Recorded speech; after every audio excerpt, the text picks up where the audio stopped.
Saya ingin menyampaikan sebuah kenangan. Eee, Lumayan menyinggung, tetapi sangat bermanfaat. Persisnya itu ketika saya semester 3, senang-senangnya merefleksikan isi kitab. Ya agak sedikit dramatis. Ketika mengutip kitab, menyampaikan pandangan ulama dari kitab dalam diskusi dengan mahasiswa, dengan teman-teman mahasiswa di semester 3 saat itu sedikit dramatis saya. Dan di situ ada dosen saya yang memang beliau juga alumni pesantren, alim.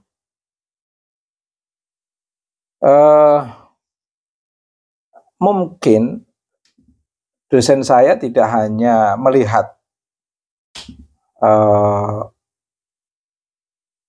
presentasi saya dalam memaparkan teks kitab kuning. Waktu itu saya teringat masalah Al-Ghazali, masalah etika Al-Ghazali. Saya mencoba membuat perbandingan dengan Aristoteles. Dan memang saya mencoba menemukan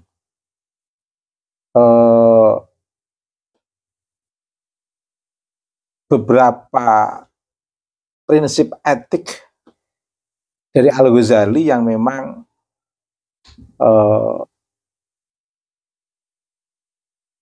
mengutip dari Aristoteles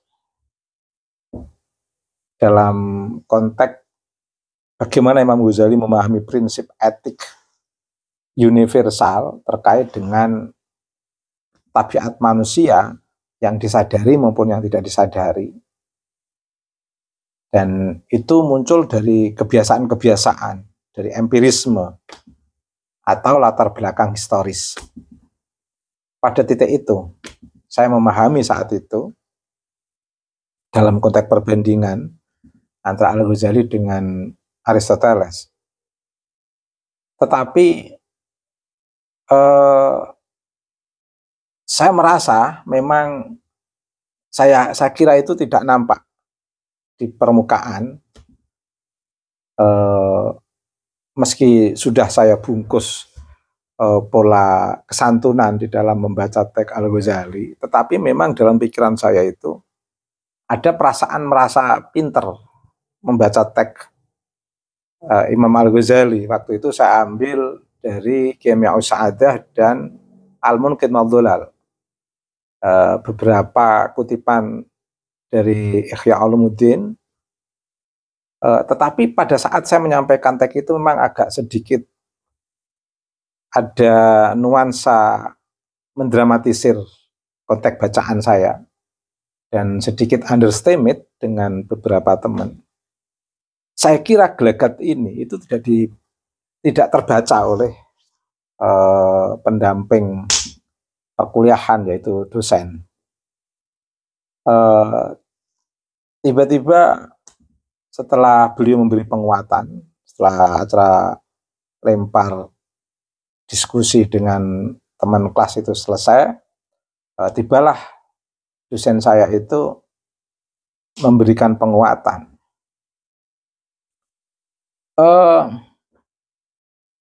Penguatannya sebenarnya tidak langsung terkait dengan materi yang saya sampaikan.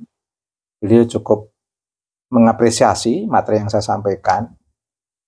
Tapi ada kritik yang menurut saya menarik.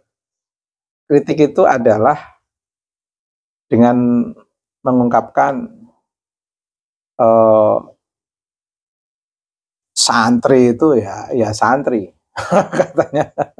Saya teringat persis kalau ada rekaman, ada HP, mungkin saya rekam saat itu. Kata beliau, santri itu ya santri, gayanya membaca kitab.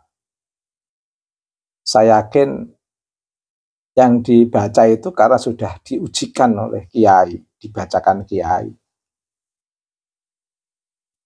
Dan ya memang ada di pondok. Tetapi banyak para santri yang gayanya kalau membaca kitab itu sudah merasa seperti orang alim, seperti orang pinter gitu. Jengkel saya. Tapi saya senang. Padahal itu memang ada nuansa di dalam alam bawah sadar saya untuk ke arah sana. Tetapi kan sebenarnya nggak nampak. Beliau cukup peka, ingin menstandarkan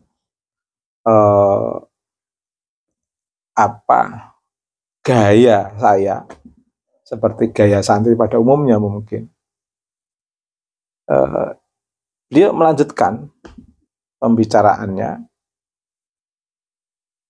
Itu santri itu bukan mengkaji ilmu, tapi belajar membaca kitab. Belum mengkaji keilmuan. Apalagi sampai pada konteks perbandingan yang mendalam. Saya mengakui cara membandingkan saya antara Al-Ghazali dengan Aristoteles itu memang mengutip pendapat orang, bukan sebuah kajian berdasarkan kemampuan pikiran saya. Sehingga ini sebuah kritik yang menarik untuk saya. Makanya ya bagus sudah bisa baca, tapi jangan merasa pinter atau merasa alim, baru baca loh. Baru kemampuan membaca. Itu kelebihan santri pada titik kemampuan membaca kitab. Tapi belum sampai pada sebuah kajian atau diroyah atau riset mengukur relevansi atau meaning teks dengan konteks dalam mencerdaskan dan mencerahkan umat. Para santri itu sebenarnya dalam konteks perkembangan ini mampu membangun perbandingan itu sudah bagus. Mampu membuat perbandingan antara para ulama dalam hasnaturas itu sudah bagus. Oleh karena itu tingkat keulamaannya seseorang dalam konteks kekinian itu sebenarnya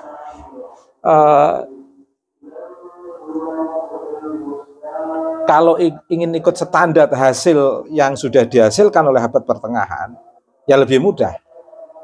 Tinggal mentransfer pengetahuan abad pertengahan aja kepada publik, kepada santri, kepada mahasiswa, kepada masyarakat.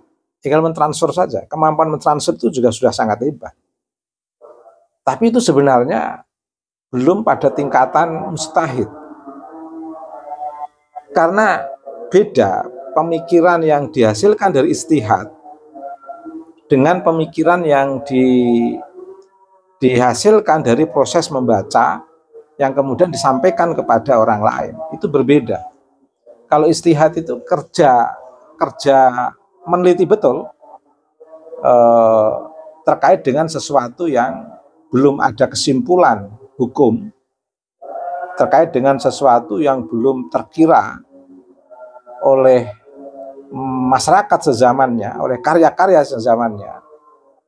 Dia mampu menemukan itu, tetapi juga tidak bisa melepas dari keberlangsungan pemikiran dengan ulama-ulama sebelumnya. Sehingga dia tidak serta-merta orang yang paling awal dan mengawali dan sebelumnya itu tidak ada yang memikirkan itu. Tapi paling tidak ada sebuah kebaharuan sebagai keberlanjutan pemikiran yang itu genuine, memiliki otensitas atau keaslian dari kekhasan orang itu. Lah, orang santri, nah ini yang menjadi kritik luar biasa untuk saya. Belum sampai pada kemampuan ijtihadi memunculkan otentisitas pemikiran dari hasil kajian diroyahnya terhadap teks-teks klasik itu, bahkan mengungkapkan pembaharuan, kebaharuan pemikiran, itu kadang-kadang sudah bangga. Baru sebatas membaca pikiran ulama kemudian mentransfer, itu sudah merasa paling pintar, merasa paling alim. Ini yang harus dihindari, kata beliau. Dan sekaligus juga membuat saya, iya ya, berarti kita memang nggak boleh ngaku pinter ya. Karena tingkat yang paling sederhana, ketidakmampuan kita membaca kitab, itu adalah sesuatu kekurangan kita dalam konteks kajian ilmu-ilmu keislaman. Bahkan dengan kemampuan kita membaca teks kitab kuning Hasan At-Turas pun, kalau sebatas membaca, hanya mengambil pengetahuan untuk kita transferkan pada pengetahuan kita, mengambil pengetahuan dari ulama sebelumnya, dari Hasan At-Turas, untuk kita transferkan pada pikiran kita dan pada orang lain, itu pun sebenarnya belum boleh gaya.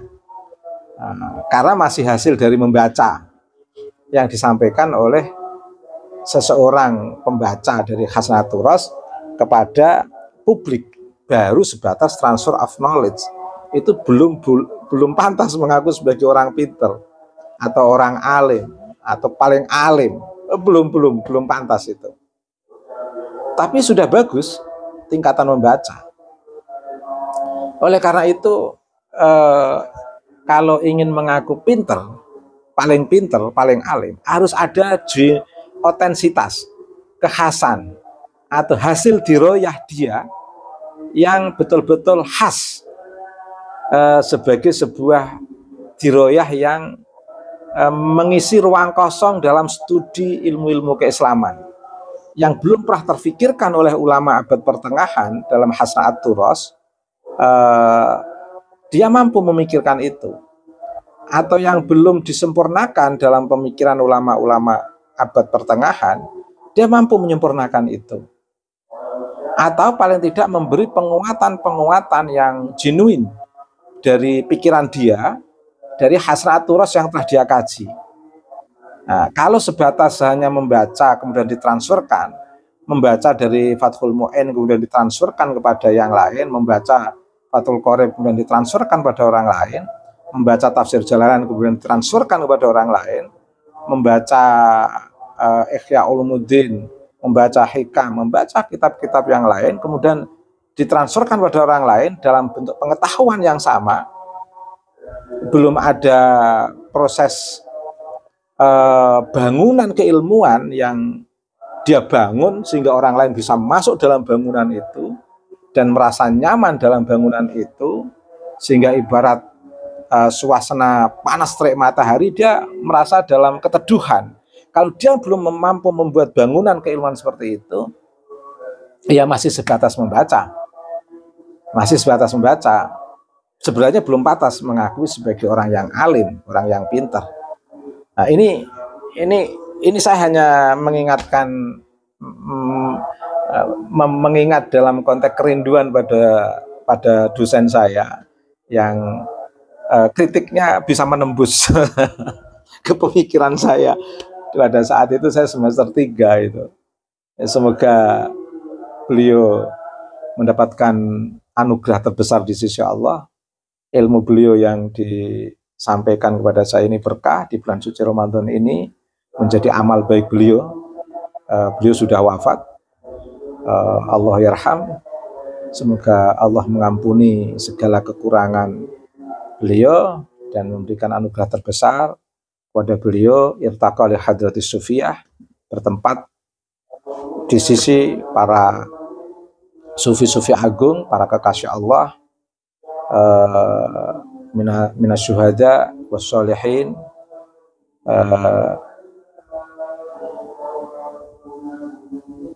dan masuk dalam kategori orang-orang yang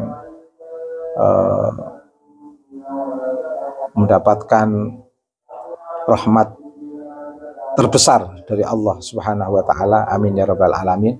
Subhanakallahumma wa bihamdika mil'al mizan wa muntahal ilmi wa mablaghar ridha wa zinatal arsy. Asyhadu an la ilaha illa anta astaghfiruka wa atubu ilaika. Wa sallallahu ala sayyidina Muhammadin wa ala alihi wa sahbihi wa baraka wa sallama walhamdulillahi rabbil alamin.